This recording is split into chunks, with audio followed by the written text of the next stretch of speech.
वडोदरा में आयोजित इस कार्यक्रम के दौरान मुख्यमंत्री भूपेंद्र पटेल ने गुजरात के विकास मॉडल को देश के लिए एक उदाहरण बताया। उन्होंने कहा कि राज्य में औद्योगिक, कृषि और सामाजिक विकास एक साथ आगे बढ़ रहे हैं।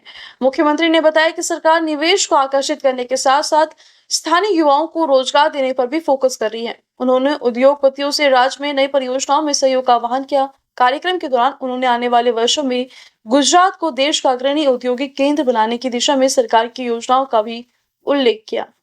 माननीय वડાપ્રધાનશ્રીએ હર હંમેશ ટેકનોલોજીનો ઉપયોગથી આગળ વધવું છે અને ટેકનોલોજીના ઉપયોગથી સરળતા કામમાં ઘણી બધી સરળતા થઈ શકે અને એ ટેકનો સેવી જ્યારે આપણને પ્રદેશ પ્રમુખ મળ્યા હોય તો આપણને કેટલો મોટો સથવારો મળવાનો છે, કેટલાય કામ આપણા ઈઝી થઈ જવાના છે। એટલે કાર્યકર્તાની મૂંઝવણ શું હોઈ શકે? એક કાર્યકર્તા તરીકે ક્યારે ક્યારે મૂંઝવણમાં આવી શકે, ક્યારે એને આર્થિક સંકળામણ આવી શકે।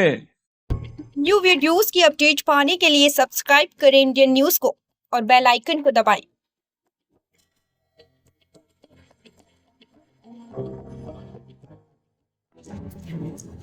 ये है इंदू ब्रॉडकास्टिंग प्राइवेट लिमिटेड और आप देख रहे हैं इंडियन न्यूज, हर पल, हर क्षण, हर सच।